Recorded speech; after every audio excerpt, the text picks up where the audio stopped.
Alright, so let the investigation begin.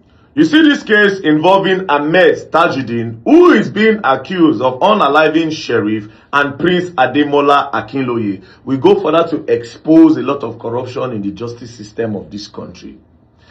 So sorry for the interruption. I'm going to play the rest of the video for you, but before I play that video, I need you to understand what exactly is happening on that video, so that when you are watching, you'll be watching with a clear understanding of what exactly is happening in the video. So for the past few days now, this particular video about this particular man, Tajudeen, has been trending, and VeryDarkMan has actually made a lot of video about it, and he's actually the one telling the story. You understand? So this is the story of this particular young man here, Tajudeen, who was suspected to be the person that engineered the death of these two persons, Prince Ademola and the other person. You understand? So according to the story, just like VeryDarkMan has been telling, so this young man was suspected to be the person that killed these two persons. So the man himself is trying to prove to the people that he's not actually the person that killed these people, that he's not in any way, his hand is not in any way in the death of these people, these two people that's died. So that is what VeryDarkMan is trying to is making investigation on the matter, because he has been called on the matter. You understand? So he's actually trying to clarify this matter to let it be to understand, because him don't work without evidence. So he has to get right information, so that if he want to defend you, he will defend you for being innocent. You understand? So I'm going to play you the rest of that video so that you watch the story and hear from the horse's mouth. This is not be as if I'm the one talking the story. But before then, do well to click that subscribe button, share this video, and give this video a thumbs up. Thank you very much. Alright, so let the investigation begin. You see this case involving Ahmed Tajudeen, who is being accused of unaliving Sheriff and Prince Ademola Akinloye. We go further to expose a lot of corruption in the justice system of this country. As you all know, Ahmed Tajudeen, I don't know him from anywhere. I just saw a video online on Tunde Ednot's page and on Twitter where this man called my name. And he said, VeryDarkMan, I want you to investigate this matter. I am being accused of unaliving two persons because of family land. They want me out of their way. That is why they are pinning the death of these two persons on me. Please, I want you to investigate. And as you can see, look at my board. I've been investigating. And I found out a lot of things. That is why I said it's going to go further to expose the justice system of this country. So it's a whole lot of case. And also, after I posted the video the first day, I started seeing some posts on Facebook where they said I've been paid. And I don't like being accused of being paid. It makes me more interested in the case. Apparently, it looked like some people don't want me to go deep into this case. But I'm now more interested in the case because you people are accusing me of collecting money. And I don't like that. Right? So now let me tell you about my investigation. Ahmed, the person being accused, Ahmed Tajudeen. Let's start with the accused. Who is Ahmed Tajudeen? Ahmed Tajudeen is a 39 years old man who is a stark illiterate. He cannot read and cannot write. But Ahmed is very influential in his community. I'll tell you about the community, right? Ahmed is very influential. Why is Ahmed influential? Because Ahmed shows boys love. He knows how to give. Even down to, I've made calls to some people that don't like him. They were the one that gave me this information. That Ahmed gives money. That's his way. If Ahmed has 50,000 naira, Ahmed can share 40,000 naira to the community. That's what he's known for. He's loved because he's a giver. Right? Now, also, Ahmed is a frequent traveler. He travels abroad frequently. Right? From his travel history submitted by the immigration just between 2023 when this investigation started to 2024 when the investigation ended the first time, you could see that he travels a lot. Like in this case, he departed Nigeria on the 13th of March 2023 and he came back to Nigeria again on the 30th of March 2023. Right? He spent like, let's say, 27 days, right? Then in another case, he traveled again and came back on the 9th. This place that is omitted, I will point it out. Then you can see again, let's go down to 2024. He traveled on the 14th of April 2024. He came back 2 months later. Then he traveled on the 10th of July 2024. Then he came back November 2024. So you can see Ahmed is a frequent traveler. You can also look at his international passport. If you look at his international passport, you can see a stamp that he traveled on the 20th of October 2022. So Ahmed is a frequent traveler. He travels abroad a lot. He even has an address in the UK, in London. So he travels a lot, right? So Ahmed, his profile is that Ahmed is a stark illiterate that is loved on the street. You understand? Because he gives, and he's also a frequent traveler. Also, Ahmed is like a thug. Because of the influence he controls, Ahmed is like a thug. A lot of politicians, they call him in one or two activities when it's time to intimidate some persons. Because of the influence he has, he does one or two for some politicians, right? So we can also say Ahmed is a political thug and a political tool.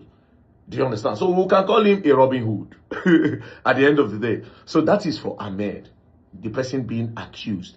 Now we have Sheriff, one of the deceased. Ahmed is 39 years old, like I said. Sheriff is a year older than Ahmed. Sheriff is 40 years old. Sheriff is not entirely a stark illiterate. He can read a little bit and he can write. So he's way better than Ahmed when it comes to book knowledge. But Ahmed and Sheriff were close at some point. Very, very, very, very close.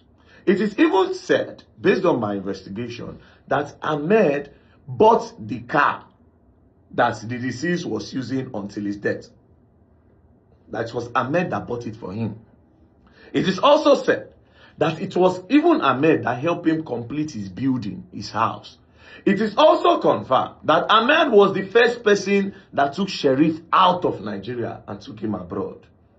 So at some point, they were very close. Sheriff is also very, very influential in this said community because all of them are from the same community, right? Now, let's come to the second deceased. The second deceased is Prince Ademola Akinloye. Prince Ademola Akinloye is 46 years old. He's older than Sheriff and older than Ahmed. Prince Ademola Akinloye is also loved in the community because he's very, very peaceful. He's very, very peaceful. Everybody loved him. Everybody loved him. He's peaceful. He does not look for trouble. And he's also the man after his father's heart. The father is the king of their community, right? He's loved by his father. As a matter of fact, he's loved so much by his father that he controls the assets of his father. He controls the land that belongs to his father. He controls the farms. He controls the houses that belong to his father. And he's also loved by his father because he's the only child from his mother to the king. So the king loved him so much and is very, very respected, right? So you see, this is like a brief history of these three persons, right? Now, let's go to their deaths. Where are these people from? These people are from a community called Ajiron. All of them, these three persons are from a community called Ajiron. The community called Ajiron is a developing neighborhood located along Lekki-Epe Expressway. It is very, very close to Chevron, Agungi, and Ikota. You can look it up, right? That is the community where all these people are from. Now, this community called Ajiron, they control vast land in Lagos. Lands that are in strategic positions in Lagos. It is even said that they were the one that sold Pinnock, according to my findings. That it is them that sold Pinnock. A lot of estates in Lagos that are on the island. That it is this community that sold those lands to them. So the community controls a lot of lands. And this land money is big. Do you understand? And because of this land money, it created a little bit of division in the community, right? Between the leaders of the community, Ahmed and some other persons, right? Now, who was Ahmed? Ahmed, like I said, was a stark illiterate. This community was being run by some leaders. This community, Ajiron, was being run by some leaders. Because of the land that they control, these leaders will sell these lands and they will share the money within themselves. Then Ahmed now rose up and said, no, if you will sell anything in this community, you must share this money within the community. So that was how Ahmed rose up and fought his way until Ahmed got this influence. So it became a thing where if they sell any land, they will give Ahmed the share, and Ahmed will be the one to collect the share for the community. And when Ahmed collects, let's say they sell a land of 800 million naira, and the money goes to Ahmed, right? Ahmed will share about 600 million to the people. Like I said, Ahmed is not just loved in his community by youth. He's also loved by women, children, elderly. They love him so much, right? But he's also a bad guy because Ahmed is also said to be land grabbing. He can sell one land to 5 people. He could just collect the money. Do you understand? So this is like the profile of all of them. Now, we'll now go to the deaths of the deceased. The first person, Sheriff, he died on the 18th of April 2023 at a community called Moba Community, 40 minutes away from Ajiron. This community is also on the island, Etiosa local government. It's 40 minutes from Sheriff area, which is Ajiro. What did Sheriff go to do? Sheriff went for a wedding. He went for a burial. He was invited for a burial, and then he went for the burial. So after the burial, he was trying to come out of the burial. That was how he was ambushed. Broad daylight. It was not in the night. So some people came and they shot him. When they shot Sheriff, Sheriff ran into a house. That was how they gathered him. They can't use cutlass, take knack the guy and axe. So that was how they unalive Sheriff. Broad daylight, they unalive Sheriff. Now, when Sheriff was unalive, the first thing to do, they didn't do it. They did not report the death of Sheriff to the police. They also did not do autopsy. They did not do proper analysis of the death and proper investigation. They quickly carried Sheriff and they went to bury him. Now, they are accusing Ahmed of unaliving Sheriff. Like I said, Ahmed is a frequent traveler, right? Let's go back again. So, when you look at this, Ahmed left Nigeria on the 13th of March 2023 and he came back on the 30th of March 2023. The following month is April, right? Ahmed then traveled on the 16th of April. Ahmed then traveled on the 16th of April 2023. Then Sheriff was unalive on the 18th of April 2023. Ahmed was not around, but that time was too close. 2 days after Ahmed left, that was when they unalive Sheriff.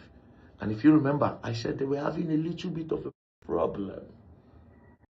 They were having a little bit of a problem because the rumors was that Sheriff left Ahmed camp and went to the other camp that are against Ahmed. You understand? So on the 16th, Ahmed left. On the 18th, Sheriff was unalive at a community called Moba Community. But Ahmed was not around, right? Now, let's go to the next person. Prince Ademola Akinloye. Prince Ademola Akinloye was unalive on the 26th of August 2024 at Chevron. He was leaving the farm. This prince own is we'll come back to my whole story on his own, right? So, Prince Ademola Akinloye was unalive on the 26th of August 2024 at Chevron. He was leaving his farm when his car was hit. While he was leaving the farm, somebody came to call him at the farm. So he was leaving the farm. That his older brother is calling him. So he was leaving the farm, and that was how Korope hit him from the back. So when Korope hit his car from the back, he came down from his car to look at the damage. Then the boys in the Korope now shot him. When they shot him, it will like say the prince get protection, spiritual protection. So the bullet did not enter the prince. Broad daylight. So the bullet did not enter the prince. That was how these people came down. When they saw that the bullet did not enter, they shot him, he didn't. That was how they started again. Same pattern, almost same pattern as what they did to Sheriff. So this is how these two persons was unalive. So Prince Ademola Akinloye was unalive on the 26th of August 2024. Where was Ahmed when he was unalive? Based on the investigation reports by the immigration, as you can see, Ahmed in 2024, this is travel history, will go down. On the 14th of April 2024, Ahmed left Nigeria and came back on the 16th of June. Came back on the 16th of June 2024. Ahmed also traveled again on the 10th of July 2024, right? Then he came back on the 9th of November 2024. He traveled on the 10th of July. This person died on the 26th of August. So apparently, Ahmed was not even around when Prince Ademola Akinloye was unalive. Ahmed was not around at all. But then again, it still does not mean that Ahmed no fit send boys made a good one. So this is the part where the investigation is going to start. So in this first video, I just decided to give you a brief history of this guy. So it has been established that Ahmed was not even around when these two people was unalived. Do you understand? Ahmed was not around. But then again, with the kind of influence that Ahmed has, it's still possible that he sent people. Or maybe he didn't. Do you understand? So you cannot entirely take it off. Ahmed is influential. He has a lot of money. He throws them around. He shares money in the community. People love him. XYZ. You know, these other persons too. So it's possible that Ahmed sent people. It's also possible that Ahmed does not know anything about it, right? And also, it has also been established, even in his passport, that Ahmed is a frequent traveler. Ahmed goes in and out. He travel. So while you are also thinking that why did Ahmed travel 2 days before Sheriff was unalive, you should also think that Ahmed traveled on the 13th of March and came back 27 days later. So that tells you that this person travels a lot. Do you understand? And then went on the 16th, came back, so he travels a lot. As a matter of fact, you can say he spends 6 months abroad and 6 months in Nigeria, because if he goes, he stays long, then he comes back. He stays long, then he comes back. It's not a straight 6 months, but when you calculate, you can safely say he spent 6 months out, 6 months back. So establishment is that Ahmed was not around when these two persons was unalive. But however, with the kind of connection he has, if he wants to do it, he can still do it. He can still send boys to do it. So you cannot entirely take him out. So the next phase will continue. I just want you to understand that he was not around. But again, it still does not mean that he can still not do bad because of the connection that he has. Peace and love. Don't play. Wait for the next round.